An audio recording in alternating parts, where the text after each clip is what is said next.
Your rent doesn't just go to the landlord. Most tenants only see the monthly payment, but very few understand what actually sits behind it. Running a compliant rental today is closer to running a small business than owning a single property. Between regulation, maintenance, taxes, insurance, safety checks, and management, the real costs add up fast. Today, I'll break down what tenants don't see, the real cost of running a rental, and why the system feels the way it does. My name is Ehsan Ahmed. Thank you very much for tuning into our video. This video is brought to you by Right Room, London-based and soon-to-be national letting agent with a focus on lettings and guaranteed rent. So, the fixed cost tenants never see.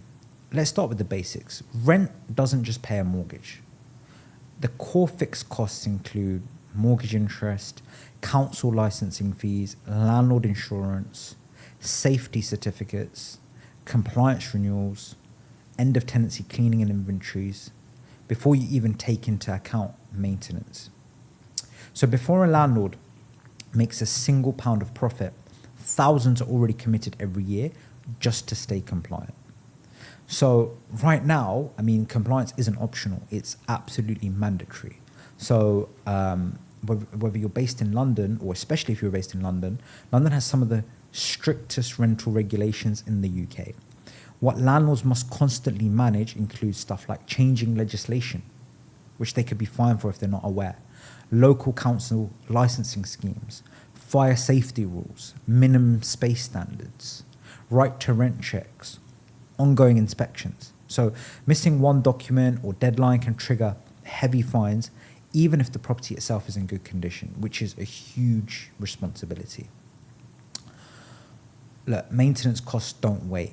Every single day, properties age. Tenants see repairs when something breaks, but maintenance never stops. So typical ongoing costs include boilers and plumbing, electrical faults, windows, doors, locks, redecoration between tenancies, wear and tear replacements. So a single boiler failure can wipe out several months of profit overnight, let alone a bad tenant who doesn't pay rent.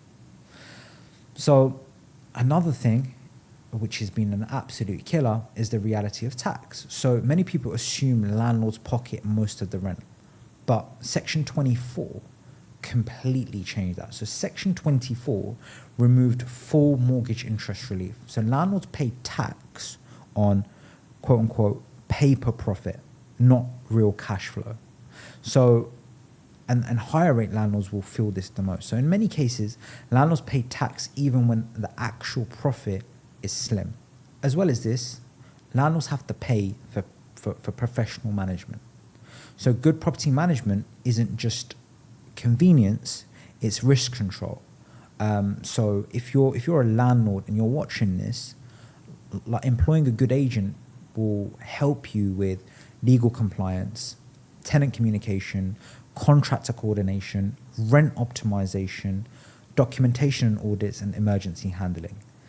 Given the fact that we are now entering the Renters Reform Bill age, rental optimization is key, because you're not going to be able to increase after 6 months. So within a 1 year period, you're only able to increase one time via serving of a notice. So now we're just going to go into a typical sort of London rental example of sort of what the cost breakdown is likely to be. So for example, if a 2-bed flat rents out in London at £2,000, here's the typical deductions that will be taken out on a monthly basis. So you've got the mortgage interest, tax, maintenance, compliance and licensing, management fees, and voids and cleaning buffer.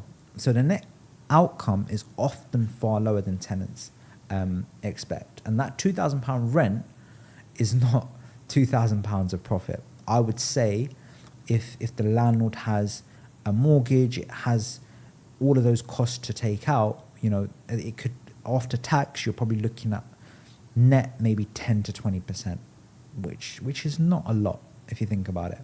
And this is why education matters for tenants too. So it's very important for tenants to understand what a landlord faces or what a landlord's responsible for. The real story isn't landlord versus tenant. It's how the system actually functions behind the scenes, and it's how you as a landlord are preparing for the changes that are coming. And if you're not preparing, if you're not systemizing, if you're not getting ready, you will be left behind. Worse, you will be fined. So if you're a landlord out there who is sort of gobsmacked by what I've said and is not sure of where to go or how to go, please reach out to us. Please reach out to us. No obligation. I'd love to have a quick 10-minute chat just to tell you about what's required from you as a landlord. And obviously if we can help you, we'd be more than happy to. If this helped you see renting differently, like the video.